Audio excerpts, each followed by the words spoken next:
Hello everyone. Today we are going to look at two network flow problems, and here's the first problem. So we are given a graph G, which is acyclic and it's a directed graph.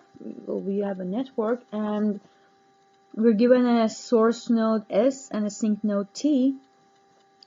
Now, what we usually do, what we learned to do before on a network is to find the maximum flow or equivalently the minimum cut. What we want to do here is that we want to look in all minimum cuts, and amongst them we want to find the one of them which has the minimum number of edges.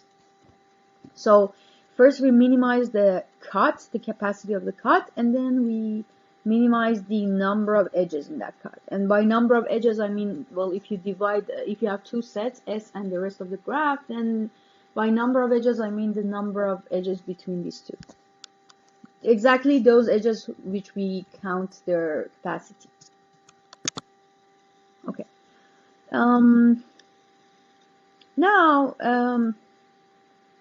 So what we're doing here is we want to look for an objective that if we minimize that objective, it would automatically give us what we want. So what the question wants from us is to first minimize something and then minimize something else amongst those.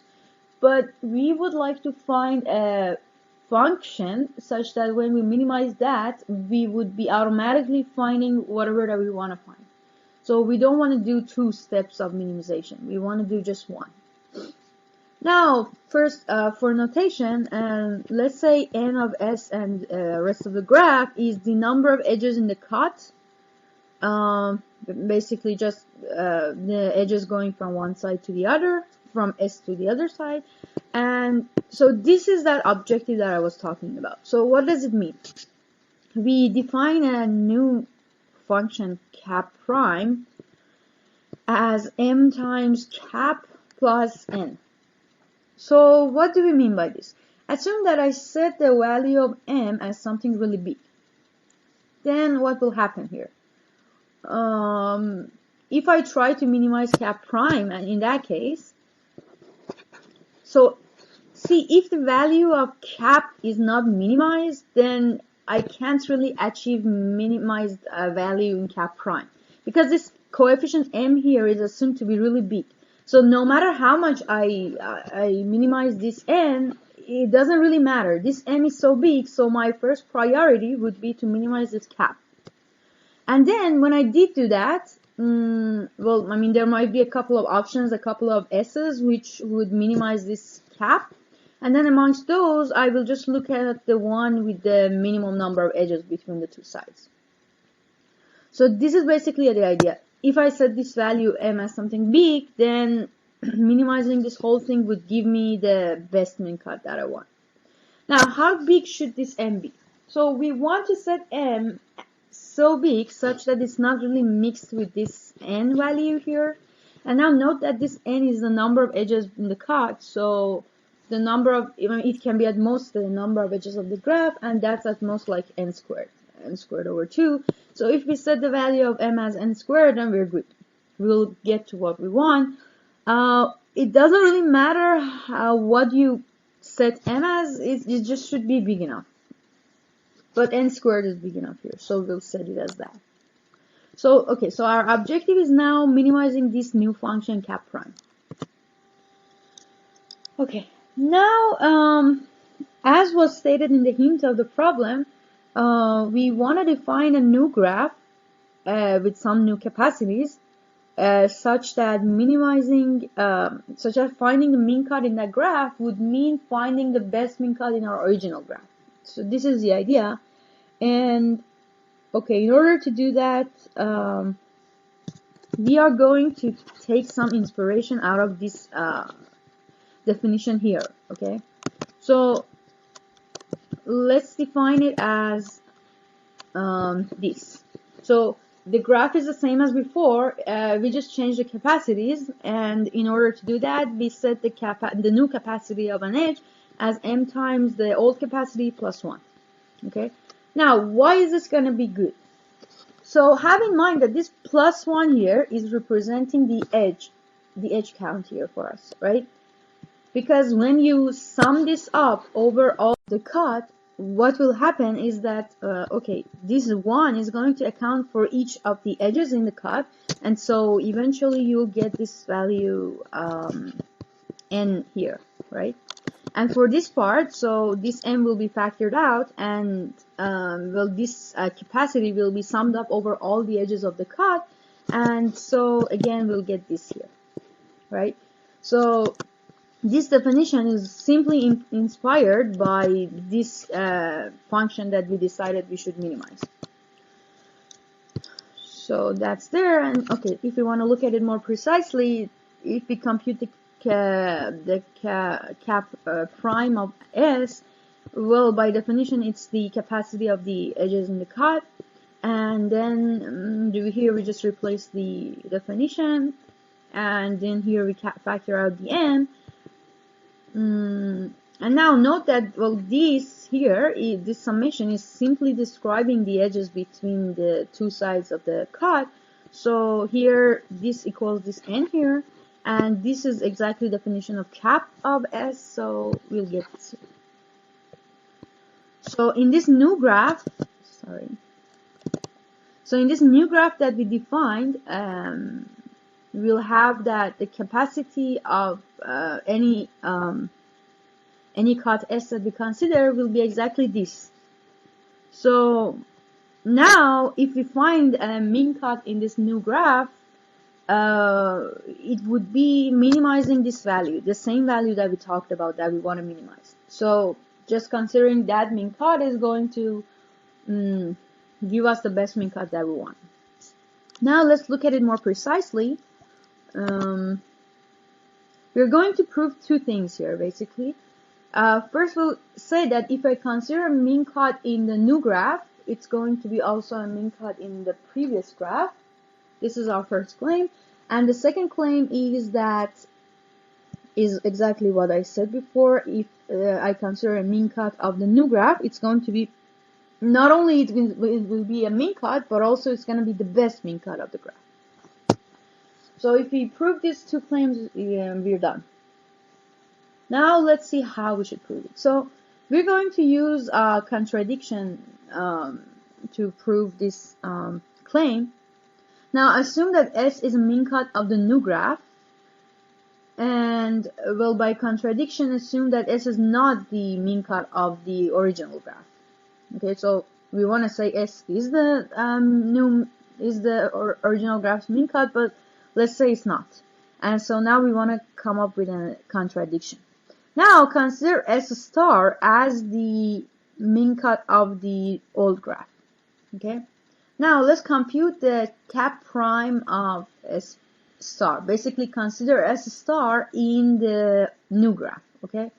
So here we just replace the definition as we computed in the previous slide, and okay. So look at this here. So here we assume that S is not a min cut of the original graph, right? And we assume that S star is. And so when S is not a min cut, then that means that its capacity is at least 1 unit less than the capacity of S star. We are assuming integer capacities on the graph. So now if instead of this, I put capacity of S minus 1, I would get an inequality here, right? It is possible that this value is even smaller. I mean, the difference of capacity of S and S star could be more than 1, but it is at least 1. So I can write this inequality here, okay? And here we just multiply this m to this thing. And now, okay, so here is where we'll use the m, and whether, like, we decided that m should be a big value, and we decided to set it at n squared, and here's how we're going to use it. Okay, so we bring this, in this new inequality here, we bring this m cap of S just as is, But now take a look at this, okay? Again, S star is a cut. So the number of edges that it has is at most like n choose 2. So if we set m as n squared, this whole thing is going to be negative, right? Now what we can do is to omit this whole thing because it's a negative. So I'm writing less than here, right? So, and I said this is a negative value. So I omit this. Instead, I add this n of s, right? So see that the thing is like when I remove this, I will make this whole quantity bigger, and then again I make it even bigger than that by adding this to it. So again, this inequality also holds. Okay. Now if you take a look at this here, you'll see that by definition it is exactly cap prime of s. Okay. Now what did we come up to? So we said that cap prime of s star is strictly less than cap prime of s. Okay. Now, what's the problem with that? Let's take a look back at the definition. So we assume that S is the min cut of the new graph, right? But now here it's telling me that I have found another cut, S star, which is not the same as S, which has strictly less capacity in the new graph than S. Well, that's a contradiction because we assumed S is the min cut, not anything else. And so by this contradiction, we can come up with the fact that there cannot be an S star other than S such that is the min cut of G. I mean, okay, so I rephrase. G can have another min cut, but it's not true that S is not the min cut. S has to be the min cut also. Okay. So this is good, and we proved claim 1. So we proved that any min cut I consider in the new graph is going to be a min cut in the original graph also. Okay. Now let's go to claim 2 and our final claim. So we want to say that if I consider a min cut of the new graph, it's going to be the best min cut of the original graph. So not only it's a min cut, but it's also the best min cut. So again, consider S as a min cut of the new graph, and well, by claim 1, we showed that it is also a min cut of the original graph. Again, assume that S now, well, so we know that S is a min cut of the original graph, but we're not sure that S is the best min cut. Okay, so again, let's do the same kind of contradictory proof. Assume that S is not the best min cut of the original graph, okay? And instead assume that S star is another min cut, which is also the best min cut of the original graph, okay?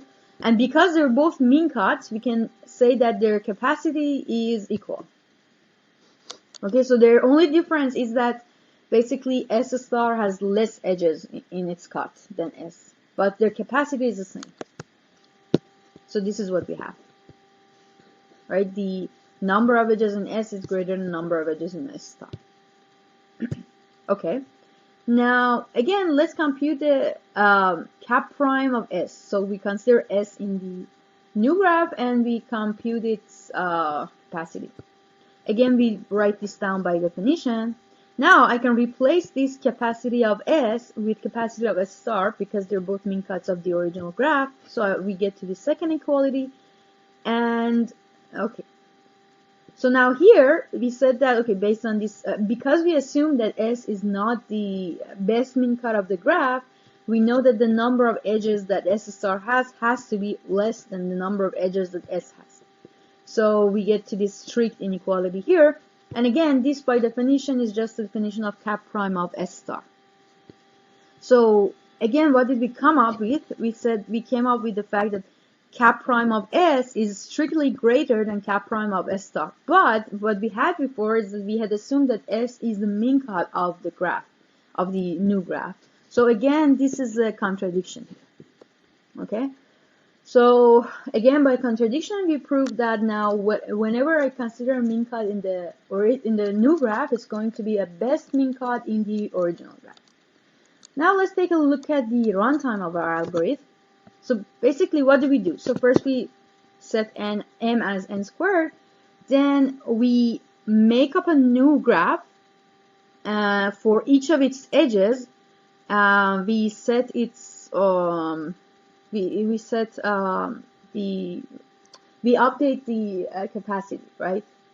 So it will take like e time to build this new graph, and well, then we just call a max algorithm, which we had shown previously that it works in time wholly of the number of nodes and number of edges. So, and then okay, so we whatever cut that returns, we're going to return as the best min cut of the graph. So well, this is a constant amount of time. This is again like a linear amount of time, and this is a poly of BNE. So eventually, our algorithm will be working in time poly of number of edges and number of nodes. So we get what we wanted. Okay. So in the next video, we'll see second part of this same problem.